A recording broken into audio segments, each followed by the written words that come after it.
Magandang araw po mga kapatid, Ka Jerry. Na po'y nasa mabuti kayong kalagayan at kapi-kapiling ninyo ang inyong mahal sa buhay mga kapatid. Ako po nag-harvest ng ampalaya ngayon. Pwede na pong harvestin to mga kapatid. Kaganda-ganda nila ganda-ganda ng ating ampalaya, makinis na makinis. Ayan makinis, makintab, wala silang galos o anuman kinain ng mga insekto. Ito mga kapatid, buongiorno, magandang umaga po mga kapatid. Dagdagan pa po natin itong harvestin natin dahil marami pong harvestin ngayon mga kapatid. Maraming harvestan kasi pagka hindi na harvest to gugulang.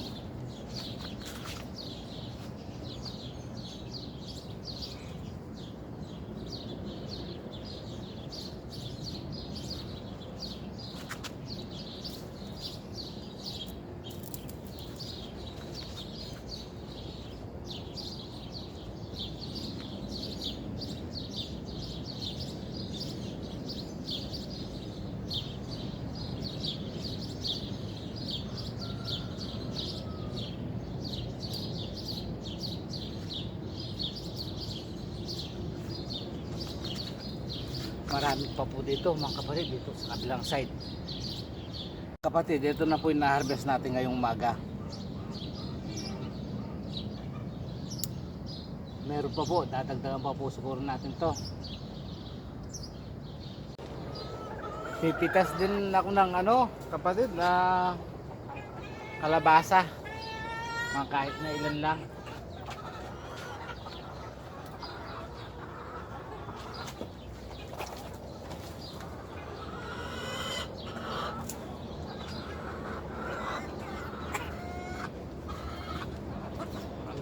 Po mga kapatid, so tansya po nito kahit mga 3 kilo meron siya. Malaki pa po sa aking mukha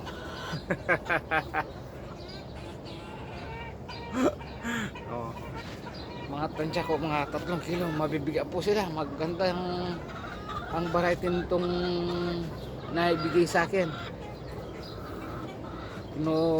Ginuguhit-guhit po ng ng ang tawag to, ng yung ibon. Saka mag-harvest ako ng ibang mga gulay mga kapatid. Yung bulaklak pwede na rin pong kuhanin.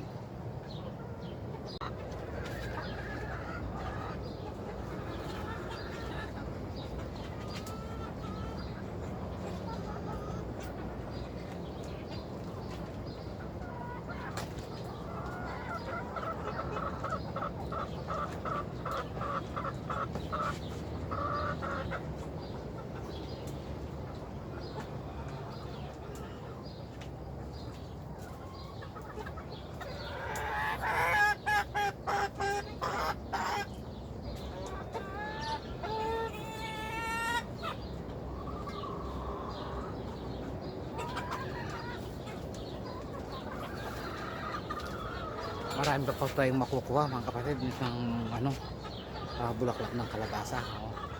Ito yung magandang regalo sa ating mga misis, bulaklak. Itong bulaklak ng kalabasa. Mga kapatid, piptas po ako, mag-harvest po ako ng upo.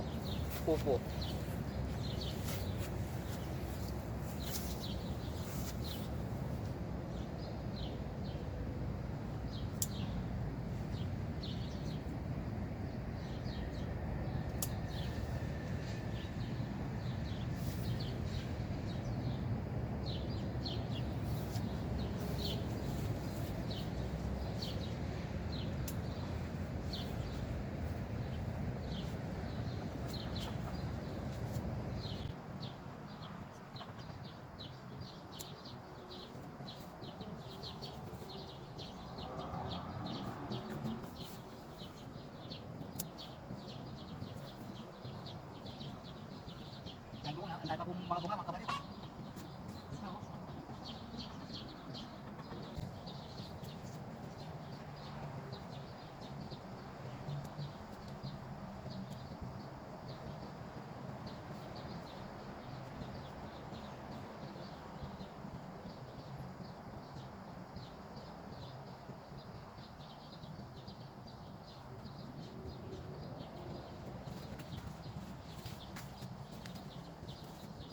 Mga kapatid, hindi ko po lahat kinukuha yung mga bulaklak ng kalabasa dahil kailangan po ng kalabasa natin yung pollen eh. Kagaya niya, mayroong mga maliit na lumilipad na yan para mailagay po sa ibang mga bulaklak na mayroong yung may bunga. Yan, kailangan po yung pollen eh. Marami pa po dito sa taas dito. Yung sa taas dito oh. Ayun oh. Dito po marami pa po itong mga bulaklak nito mga kapatid. Ito. Ayan oh. Kaya masarap po ito mga kapatid sa almusal natin.